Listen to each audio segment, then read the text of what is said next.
I first saw the devotees on the campus of Temple University here in Philadelphia. I was in my third year of graduate studies, academic study of religion. I was looking for the truth, and I'd majored in philosophy as an undergraduate, and so now I was studying religion. So across the campus I saw about 4 or 5 devotees jumping up and down and chanting. And I knew they were Hare Krishnas. That was in the news and the counterculture. But I'd never seen devotees before, but I knew the mantra. Very first thought I had was, my God, you'd never catch me doing anything like that. And then I thought a little more, and I thought, wow, this is really interesting, because I remembered when I was a child at church, we would collect money to send missionaries to India. And now they were coming the other way. So I thought that was like a real significant change in the kind of spiritual ecology of the world. So I went up to a devotee. There was one there with a little bunch of pamphlets. And I bought one from him for 50 cents. And I went home and I read it. But then a friend of mine called me up, a friend of mine from undergraduate. He says, hey man, there's this far out love feast, you gotta come. We went to the Sunday feast. When the inner door opened, you could hear the sound of a kirtan. A very exotic smell of incense and unidentifiable spices came pouring out. First thing it was a sudden sensation for me of suddenly walking into splendor and wonder, opulence, just like a curtain had opened and then shut again. And I was so startled by that. I was scared. I thought, I don't know if I'm up for this. I thought, well, first we chanted, and so everybody was chanting Hare Krishna, and packed in with a bunch of student and hippie types. I mean, they all smelled like patchouli and marijuana. That's why they had such heavy incense there, I think. I said I came in the mood of a kind of anthropologist to see what it was about. And I didn't take the devotees seriously. In the counterculture of the 60s, kind of a thing that people wanted to do was to be far out. And there was a far out contest.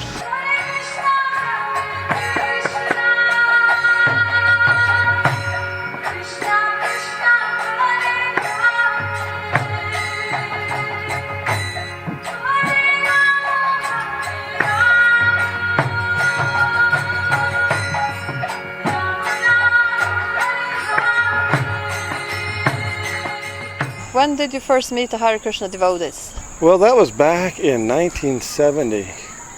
It was in West Lafayette, Indiana, at the campus of Purdue University Boilermakers. It was in the spring there of May. They had come to the campus, and they were chanting. They were doing kirtan on the campus. And I had previously read a book by J.D. Salinger called Franny and Zoe, it talked about a person who was interested in finding out what it meant in the Bible when it said you should pray constantly. And so they said that you had to chant this Jesus prayer. So I started chanting the Jesus prayer, and then just a few days later I met the devotees and they told me about chanting, the Hare Krishna mantra. And they said, oh yeah, that's the same thing. Yes.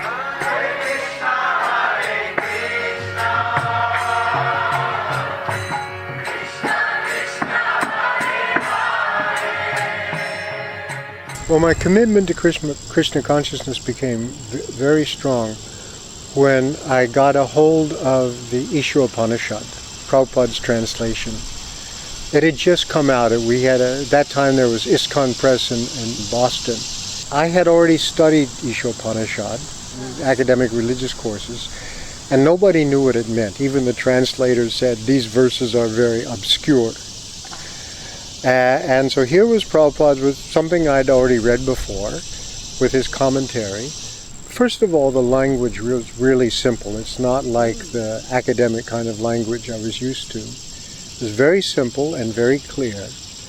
And by the end, I was convinced he understood the Isha Upanishad. Yeah.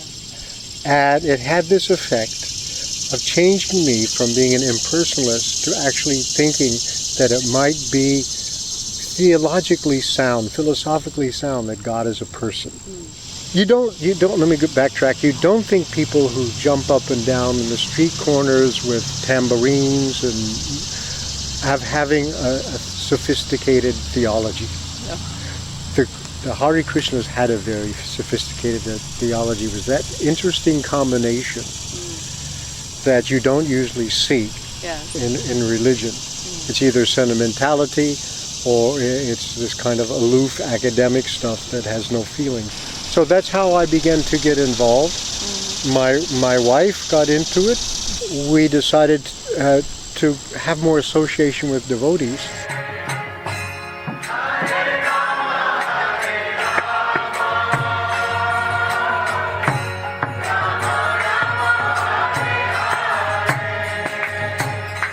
Today in iSKCON, it's possible you get support and association if you live outside and work and things like that. But in those days, it was still the idea that you kind of had to drop out of everything.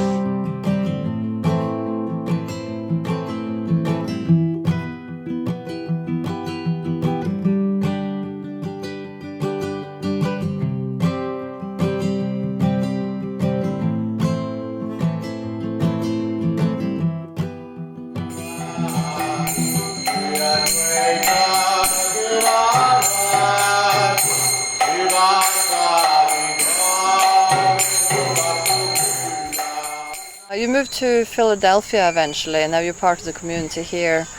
Which deities were the first ones to be installed here? Well, early in the 70s, the early part of the 70s, after Prabhupada established San Francisco and established the Jagannath deities in San Francisco, that was before the 70s and the late 60s, most of the temples that opened were Jagannath temples. Okay. Jagannath, Lady Subhadra, Lord Baladev. So Philadelphia first got installed Jagannath, Lady Subhadra, and Baladev here. And then later, the Radha Sarad-Bihari deities were installed.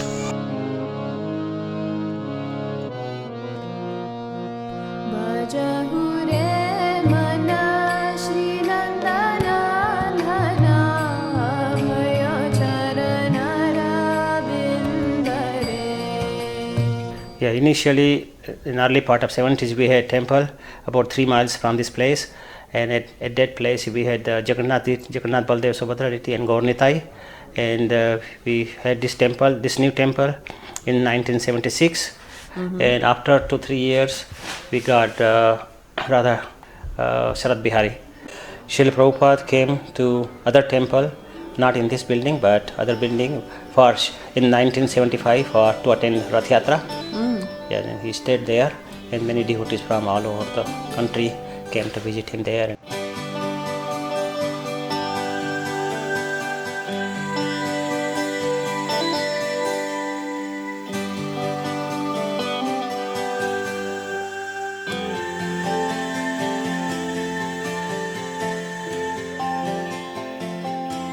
I heard about the temple here in Mount Airy, Philadelphia, when I was at Drexel University. It was in 1995, and some devotees came and did a program at our campus. And I was amazingly attracted to the kirtan. The philosophy I listened to made sense to me, but I wasn't really drawn into it. But something about the kirtan really shook me inside, and it was a defining moment in my life. And when I approached the devotees afterwards, they invited me to come to the temple here. And as soon as I came in, a devotee grabbed me right away and said, "Please come on in." Made me feel very comfortable. I'm originally from this area, not about 20 minutes away. I grew up. I stayed in this area. I liked it. I graduated from college, got a job, continued just to do seva here constantly. Before I was married, I used to come and do the morning program.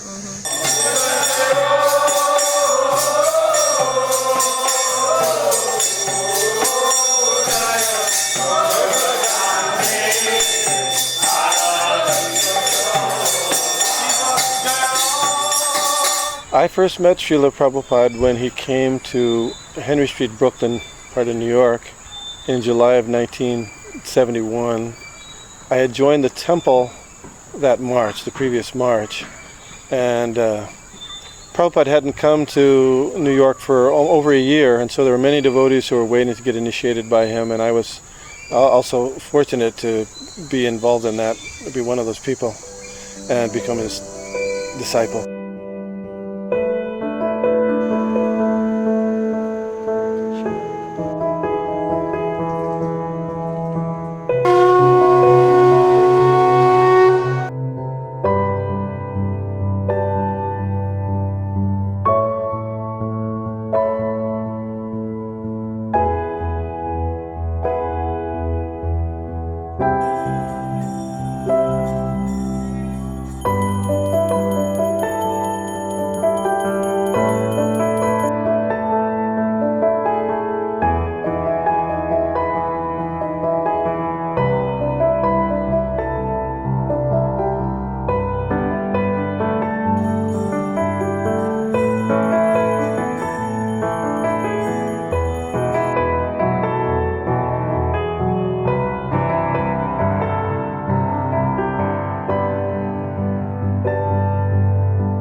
I first met Prabhupada personally July of 1971. When I first moved into the temple at the beginning of 71, Prabhupada was out of the country. And he came back to New York in July. And at that time he didn't do any or few initiations by mail. So there was a lot of people waiting to be initiated. And my wife and I were among them.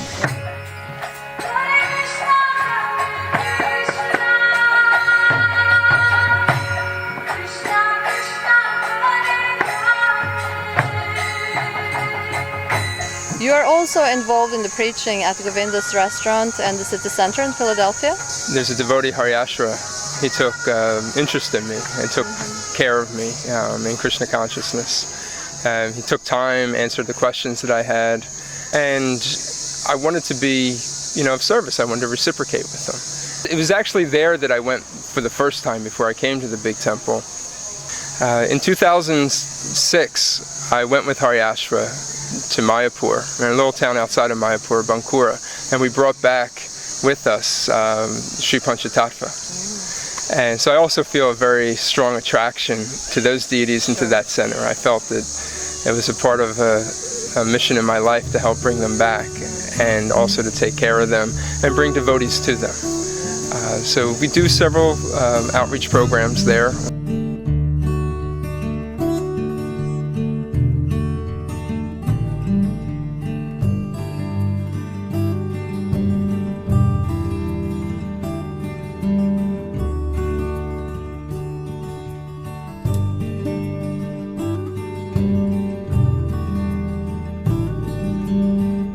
I first met Srila Prabhupada in 1975. He came to Philadelphia for the Rath Yatra festival. They picked him up at the airport and brought him to the temple. And their car came, Prabhupada's car arrived before the rest of the devotees. And I was there at the temple. And so when Srila Prabhupada came out of the car, I was there to greet him and bring him up the stairs and into the temple.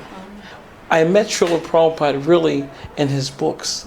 As I read Bhagavad Gita and Srimad Bhagavatam, I began to hear Srila Prabhupada. And that's why I feel I really met him. You have been running Govinda's in Philadelphia for many years. How did it all start? For me, it started in 1985. I was a young brahmachari, a celibate monk, living in the ashram here in Philadelphia.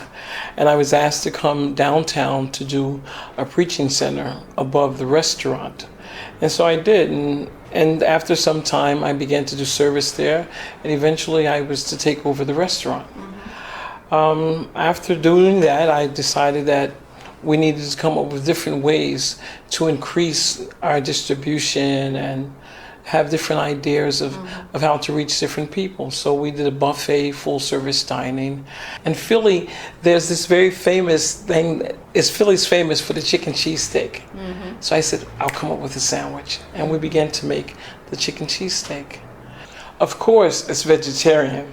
In Philly, Philly's famous for its chicken cheesesteak, and everyone knows that Govinda's is famous for being vegetarian. There's no meat, fish, eggs, no onions or garlic.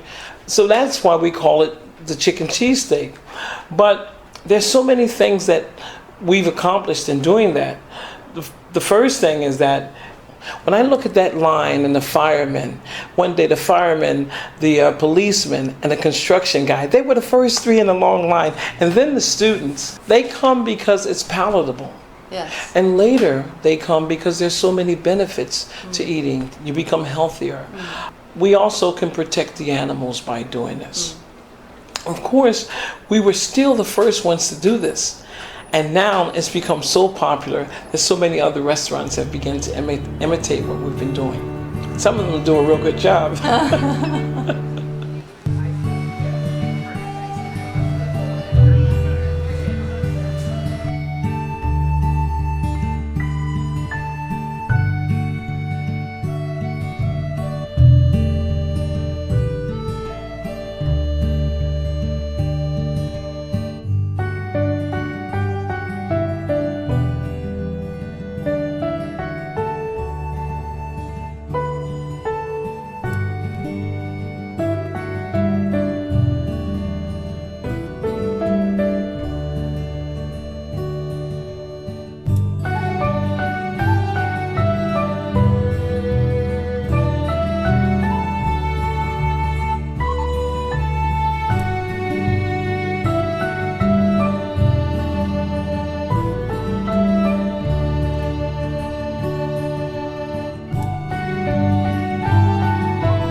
Well, I moved to the US in 2000 and met a devotee quite soon afterwards who invited me to see his guru, which I did, and I was convinced about the philosophy. And later in 2009, I connected with a temple in Laguna Beach and joined there. And then I desired some further education and study some scripture. And the temple president here is Govinda, and he's a great scholar. So that's why I came here.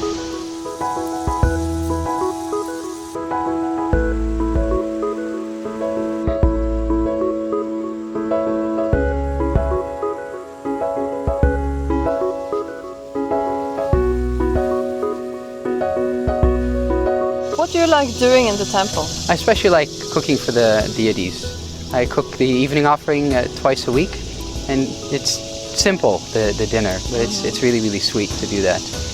And I especially like guest reception. So when people come in, sometimes we have new guests who know this building for years, and somehow one day they walk in, and I explain some of the philosophy to them, give them a book, and they really like it.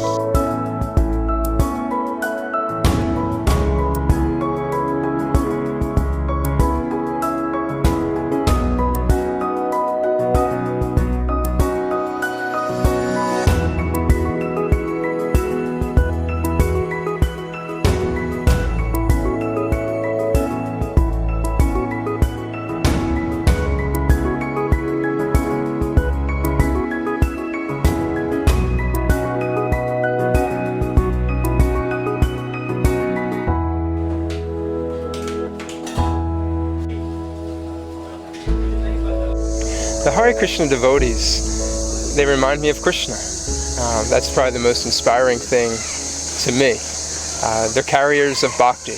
They bring, when you meet a devotee, they're either talking about Krishna, they're engaging you in Krishna service, or they're just befriending you and trying to encourage you. I work outside, I have a job in engineering, so when I get a chance to talk to a devotee on the phone, sometimes I'll bump into a devotee on the street. Right away, that remembrance of Krishna comes back. And I remember what the goal of life is. To surrender to Krishna, to be Krishna conscious. I'm married to a devotee wife. I have devotee children. So just being around devotees, it just brings back that remembrance of Krishna, even when I forget. It's very important for me to live in the association of other devotees. In spiritual life, we go through a process of purification. So especially when it gets a little difficult, to have others around who go through the same process and who are enthused at different times. So their enthusiasm then inspires me to keep on going.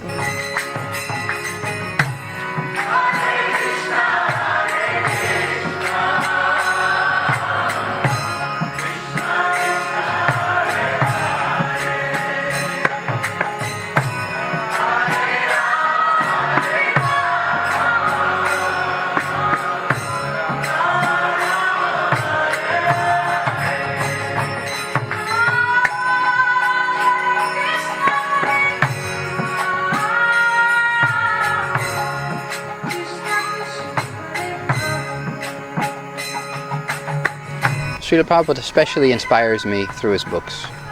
And I love the Bhagavad Gita as it is. And it's that philosophy that brought me to this movement.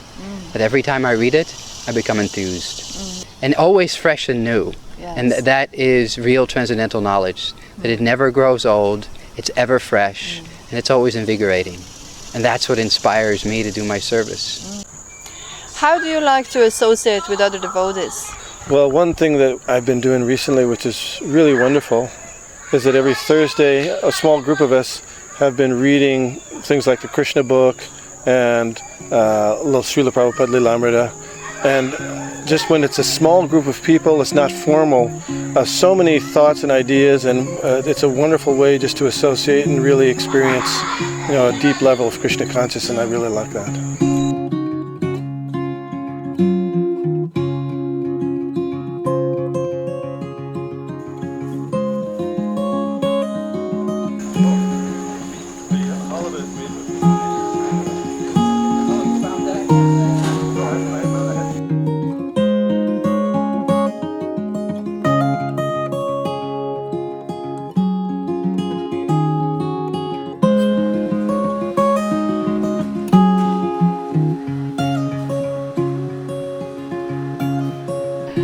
So many of our customers are university students, and they have a strong interest in Bhakti-Yoga. As you know, there's been a resurgence in the whole yoga community. In the 90s, we first began to connect with a gentleman who had a yoga center on Main Street. He had a center there, and he began to bring his teachers, those who graduated from his yoga class. Over the years, we've just begun to train so many people. On Tuesdays, we teach Bhagavad Gita. We start with a japa meditation, that's chanting on beads. Then we have kirtan, that's with instruments. We do different mantra meditation. And after that, we have an hour of Gita, Bhagavad Gita discussion. And we also do spiritual foodstuffs. We give out spiritual foodstuffs at the end of that program. But one exciting program that we do here is the first Friday of the month is called First Friday Kirtan. And then all the different yoga studios, they come. Their followers also come. And then the people from the restaurant who have nothing to do with yoga, we find that people want to hear from us. They want to know what we're doing. They ask us all these different questions about Bhakti-Yoga. And so this center here is a center for training.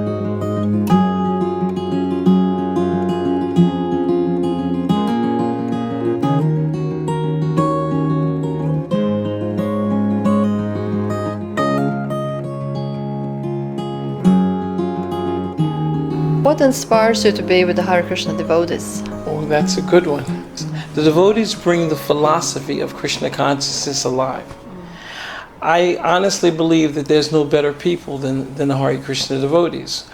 And I don't say that just because I'm trying to be a Hare Krishna devotee.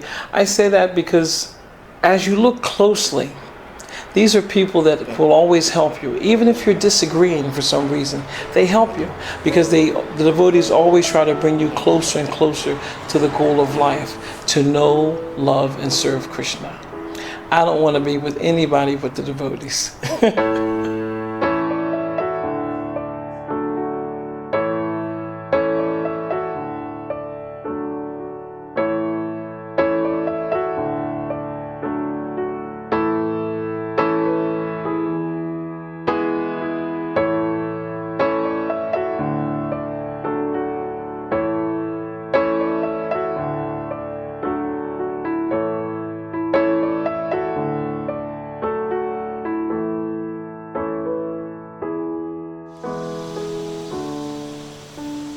I noticed even in the most difficult days of iSKCON, on all the temples, you could get up in the morning, you could go to Mangalarti, you could worship the deities, you could hear Bhagavatam class. So the real basic thing, if you are spiritually well situated, I asked Prabhupada once, how can we, go through very, very difficult times? And he just simply said, chant 16 rounds a day and follow the 4 regular principles. And I said, that's enough? And he said, that's enough. And it's true. If we are well situated in our own spiritual practices, we are, well, first of all, we will be advancing in spiritual life. Therefore, we will have hope. Things will not seem so bad because we're advancing. And if people are dedicated to doing that, Krishna will make all arrangements. Prabhupada gave us certain facilities for remaining in good Krishna consciousness, and most of the time you can arrange to do that, and that will keep you together.